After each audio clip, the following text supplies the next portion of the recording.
Saudi আরবের রাজা নিজে যদি কাবা শরীফের দরজা খুলতে চান তবুও তিনি পারবেন না।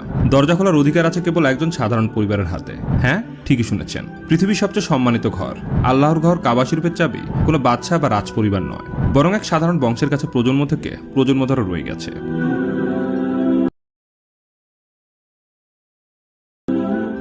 আজকের ভিডিওতে জানাবো সেই রহস্যময় পরিবারের গল্প, যাদের হাতে কিয়ামত পর্যন্ত কাবা শরীফের চাবি রাখার ঘোষণা দিয়েছেন স্বয়ং বিশ্বনবী হযরত মুহাম্মদ সাল্লাল্লাহু আলাইহি ওয়াসাল্লাম। কাবা শরীফ ইসলামের পবিত্রতম স্থান। মুসলমানদের কেবল নামাজের দিক নির্দেশনই নয়, বরং দোয়া থেকে শুরু করে হজের সব ইবাদতের কেন্দ্রবিন্দু এই ঘর। কিন্তু জানেন কি, এই ঘরের দরজার দায়িত্ব পৃথিবীর সবচেয়ে শক্তিশালী বাদশা বা শাসকের কাছেও নেই। ইতিহাস বলছে প্রাক ইসলামী যুগ থেকেই কাবা শরীফের চাবি সংরক্ষণ ও দরজা খোলার দায়িত্ব ছিল বনু সায়বা গোত্রের হাতে। এই পরিবারের প্রজন্ম থেকে প্রজন্ম কাবার চাবি বহন করে আসছে, এমনকি ইসলামের আবির্ভাবের পরেও সে দায়িত্ব তাদের হাত থেকে কেড়ে নেওয়া হয়নি। খ্রিস্টাব্দ 630 সাল, মক্কা বিজয়ের ঐতিহাসিক দিন। নবী করিম সাল্লাল্লাহু আলাইহি ওয়াসাল্লাম মক্কায় প্রবেশ করলেন। তখন কাবা শরীফ বন্ধ ছিল।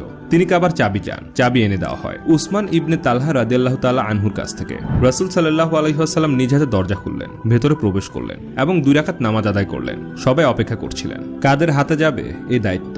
অনেকেই ভেবেছিলেন হয়তো নবী করিম সাল্লাল্লাহু আলাইহি ওয়াসাল্লাম তার প্রিয় চাচা হযরত আব্বাস রাদিয়াল্লাহু তাআলা আনহু অথবা সাহাবী হযরত আলী রাদিয়াল্লাহু তাআলা আনহুকে এই দায়িত্ব দেবেন। কিন্তু সবাইকে অবাক করে দিয়ে নবী করিম সাল্লাল্লাহু আলাইহি ওয়াসাল্লাম ডাকলেন উসমান ইবনে তালহাকে। তার হাতে কাবার চাবি তুলে দিয়ে বললেন, হে উসমান, আজ থেকে কাবার চাবি তোমার হাতে থাকবে। কিয়ামত পর্যন্ত তোমার বংশধররাই এর রক্ষক হবে, আর যে কেউ এই দায়িত্ব ছিনিয়ে নিতে চাইবে সে হবে জালেম। এভাবেই শুরু হয় বনু সায়বা পরিবারের হাতে কাবা শরীফের চাবি রক্ষার ইতিহাস, যা আজও অটুট আছে।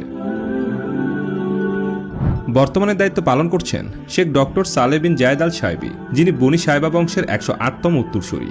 সৌদির বাদশাহ বা বিশ্বের যে কোনো নেতা কাবার ভেতরে প্রবেশ করতে চাইলে তাকে ডাকতে হয়। তার হাতেই রয়েছে কাবার দরজার তালার চাবি। প্রতিবার দরজা খোলা বা বন্ধ করার সময় চাবি রাখা হয় একটি বিশেষ সবুজ ব্যাগে, যা তৈরি করা হয় কাবার গিলাফ তৈরির কারখানায়। গত 1400 বছরে কাবার দরজার তালা মোট 58 বার পরিবর্তিত হয়েছে।